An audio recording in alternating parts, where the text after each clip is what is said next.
A homeless boy saw two men burying a millionaire alive in the middle of the night, and what he did next saved a life and changed his own forever.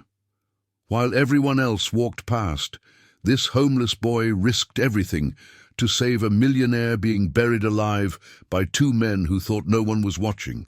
A terrifying kidnapping, a brave rescue, and a twist that will leave you speechless. Stay until the end, because what the millionaire did for the homeless boy who saved him will restore your faith in humanity. Seattle, 2000. The rain poured down relentlessly on the industrial district near the waterfront, where abandoned warehouses and empty lots created perfect hiding spots for people who didn't want to be found. 12-year-old Tyler Matthews lived in one of those abandoned warehouses with his younger sister Mia, who was only 8. They'd been on the streets for 6 months, ever since their mother died from pneumonia and social services tried to split them up into different foster homes. Tyler ran away with Mia, determined to keep his sister safe, even if it meant living in the shadows. Tyler was small for his age, with shaggy dark blonde hair that hung in his eyes, bright blue eyes that missed nothing, and a thin frame from too many missed meals. He wore layers of donated clothes that were too big, and he carried everything he owned in a worn backpack. Mia had the same blonde hair in tangled braids, the same blue eyes. But where Tyler had learned to be hard and suspicious, Mia still believed in goodness. She trusted her brother to keep her safe, and Tyler would die before he let her down. That November night, Tyler left Mia sleeping in their warehouse hideout, wrapped in blankets he'd found behind a hotel. He went out looking for food, checking dumpsters behind restaurants, hoping to find something they could eat. The rain soaked through his thin jacket as he moved through the dark streets, invisible to the few people who drove past in their warm cars. Around midnight, Tyler was cutting through an empty lot, surrounded by a chain-link fence, when he heard voices. He froze, pressing himself against a rusted container. 2 men were there, big guys in dark clothes, and they were digging in the rain. In the middle of the night, every instinct Tyler had developed living on the streets screamed danger. He should have run. He should have gotten out of there and never looked back. But then he heard something else. A muffled sound. Someone trying to scream through a gag. Tyler's heart pounded as he crept closer, staying in the shadows, and that's when he saw him. There was a man, maybe 50 years old, dressed in an expensive suit that was covered in mud. His hands were tied behind his back, his mouth gagged, his eyes wide with terror above the cloth. He had silver-grey hair, a distinguished face, and even in the darkness, Tyler could see the fear.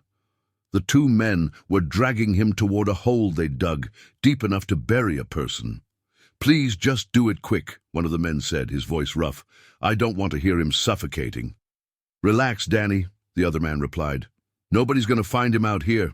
By the time anyone notices he's gone, we'll be in Mexico with his money." They were going to bury him alive. Tyler watched in horror as they pushed the bound man into the hole. The man struggled, tried to fight, but tied up like he was, he couldn't do anything. The 2 kidnappers started shoveling dirt onto him, covering his legs, then his torso. The man's muffled screams got more desperate. Tyler's mind raced. He was 12 years old, maybe 90 pounds soaking wet, with no phone and no way to get help fast enough. Those 2 men were huge, probably armed. If Tyler tried to fight them, they'd kill him. But if he did nothing, that man would die. Then Tyler remembered the security guard at the construction site 3 blocks away. Bill something, a nice older guy who'd given Tyler and Mia sandwiches a few times, who had a radio and called the police when there was trouble. 3 blocks. Tyler could run 3 blocks in maybe 3 minutes if he pushed himself hard. Tyler took off running. He ran faster than he'd ever run in his life, his worn sneakers slapping through puddles, his lungs burning, rain blinding him. He ran past the warehouses, across the railway tracks, through the alley that cut behind the old factory.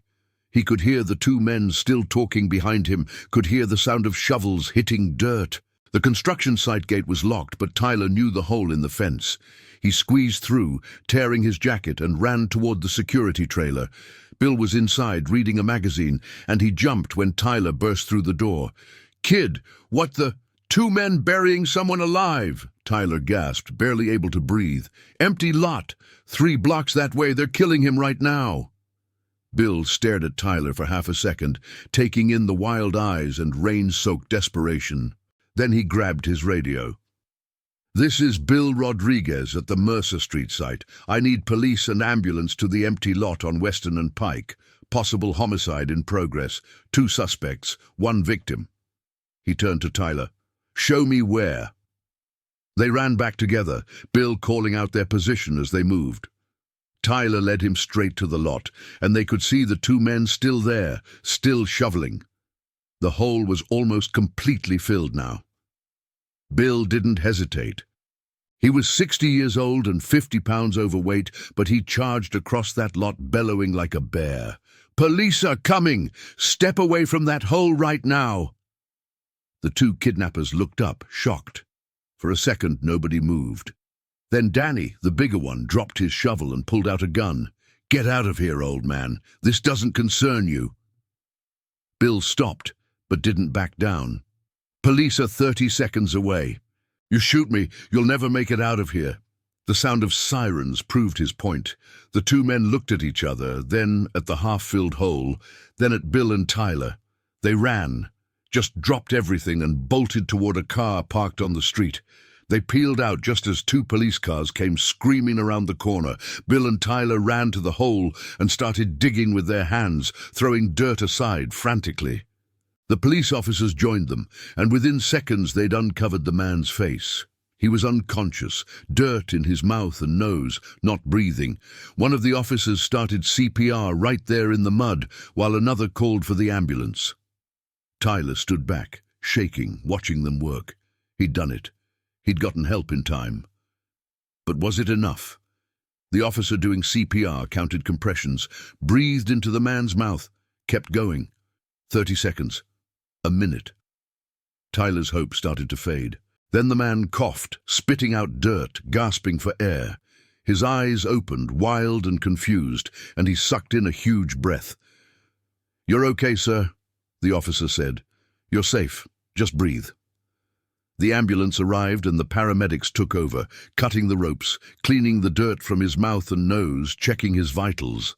The man kept trying to talk, but they told him to save his strength. As they loaded him into the ambulance, his eyes found Tyler standing there, soaked and shivering in the rain. The man reached out a muddy hand toward Tyler and mouthed 2 words, "Thank you." Then they closed the ambulance doors and rushed him to the hospital.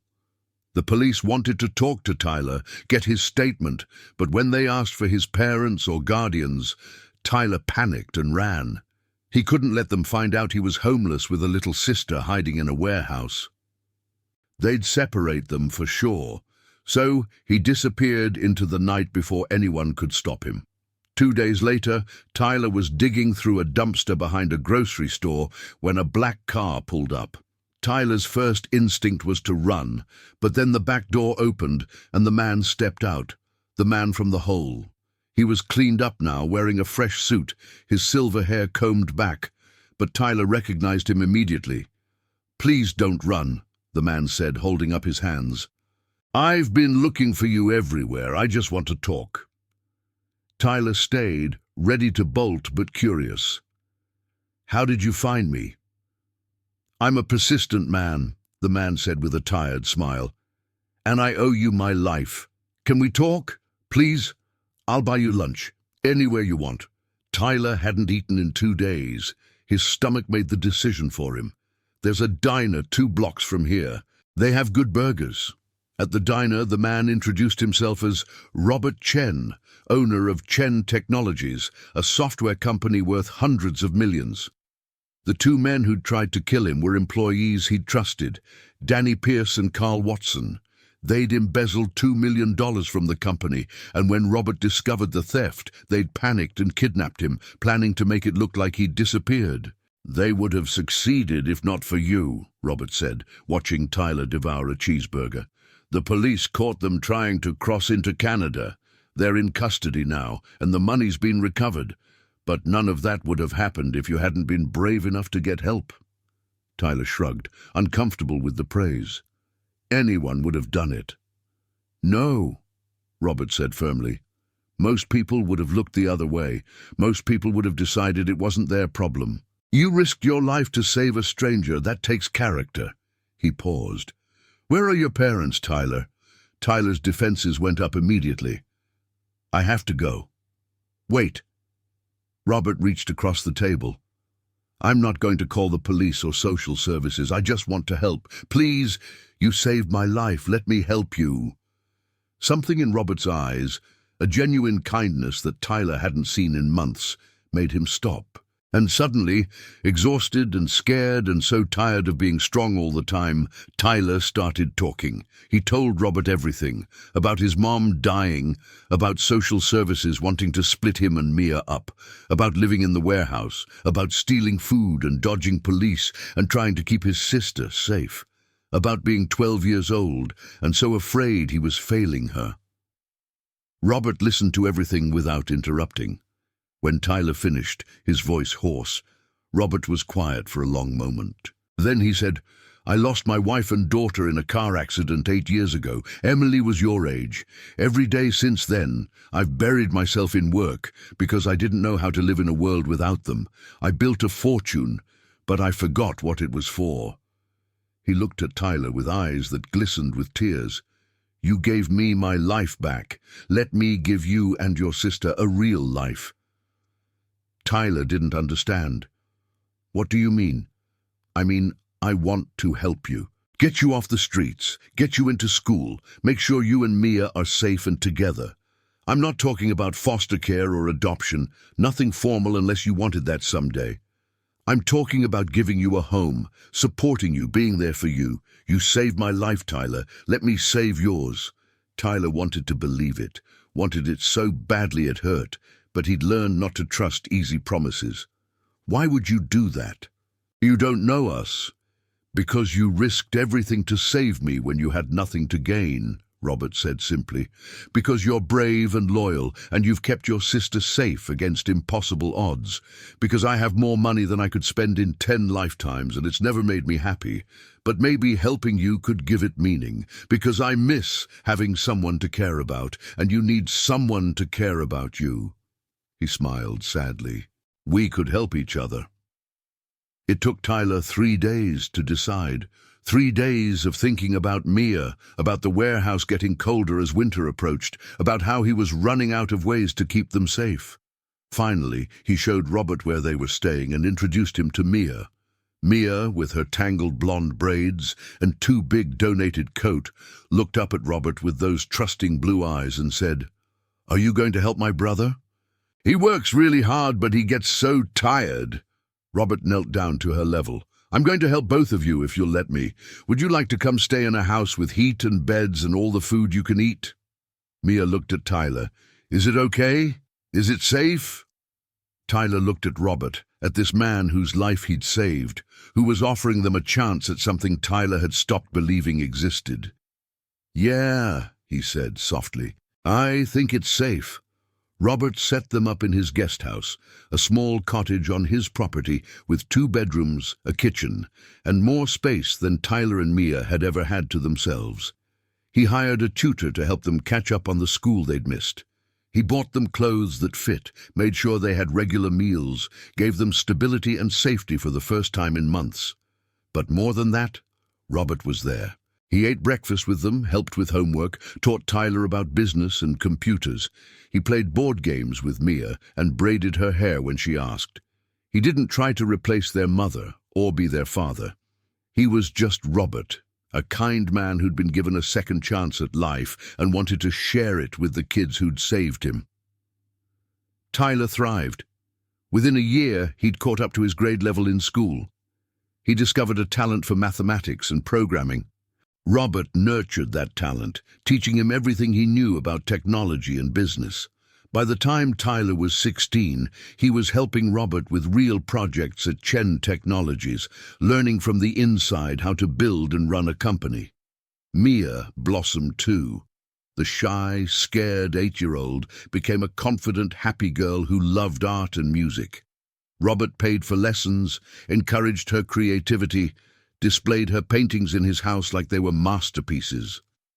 He went to every school play, every recital, every parent-teacher conference, filling the role of family because that's what they'd become. When Tyler was 18 and preparing for college, Robert sat him down for a serious conversation. "I want to offer you something, but I need you to understand there are no strings attached. Whatever you decide, you and Mia will always have a home with me." "What is it?" Tyler asked. Robert slid a folder across the table. "I'm making you a partner in Chen Technologies, 20% of the company. It's worth about $40 million right now, but more importantly, it's a stake in something we've built together. You've earned it, Tyler. Your ideas, your work, your insight over the past 6 years have made this company better. I want you to have a real future, a real foundation to build on." Tyler stared at the papers, overwhelmed. "Robert, I can't accept this. It's too much." "It's not enough," Robert said. "You gave me back my life when I'd given up on living. You reminded me what's important. You and Mia became the family I thought I'd lost forever. This company, this money, it all meant nothing before you came into my life. Now it means something because I get to share it with you." Tyler went to Stanford on a full scholarship Robert helped him obtain. He studied computer science and business, graduating at the top of his class. Mia followed 6 years later, studying art and design. Both of them came back to Seattle after college, working with Robert to expand Chen Technologies into new markets. 20 years after that rainy night in the empty lot, Tyler was 32, vice president of Chen Technologies, married with 2 kids of his own. Mia was 28, head of design at the company, engaged to a wonderful man she'd met at an art gallery. Robert was 70, semi-retired, but still active in the company, still the center of their expanded family. On the anniversary of that night, the 3 of them always went back to that lot, which wasn't empty anymore. Robert had bought it and turned it into a community center for homeless youth, offering meals, shelter, education, and job training. It was called the Second Chance Center, and it had helped thousands of kids over the years. Standing in front of the center on that rainy November evening, Tyler thought about the terrified 12-year-old he'd been, making the choice to run for help instead of running away. One decision, made in seconds, had changed 3 lives forever. "Do you ever think about what would have happened if you'd just kept walking that night?" Robert asked, like he could read Tyler's mind. "Every day," Tyler admitted.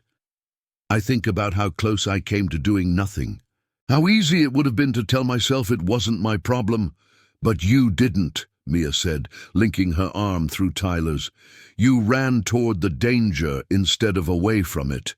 You saved Robert, and he saved us, and now we save others. That's the kind of chain reaction one brave choice can start." Robert put his arms around both of them. "I was buried alive that night, in more ways than one. Buried under work, under grief, under loneliness. And a 12-year-old homeless boy I'd never met decided I was worth saving. That's taught me everything I need to know about the goodness that exists in the world, even in the darkest places." The Second Chance Center helped its 10,000th person that year. Each one of them benefited from a choice Tyler made when he was 12, from Robert's gratitude and generosity, from a chance encounter on the worst night that became the beginning of something beautiful. Now I want to hear from you. Have you ever witnessed something wrong and had to decide whether to get involved or walk away? Have you ever helped someone when it would have been easier to do nothing? Share your story in the comments, because every act of courage, no matter how small, creates ripples that can change lives. And if this story inspired you to believe that one person can make a difference, hit that like button and subscribe for more true stories about bravery, second chances, and the incredible things that happen when we choose to help instead of looking away. Your one act of courage could be the beginning of someone else's miracle.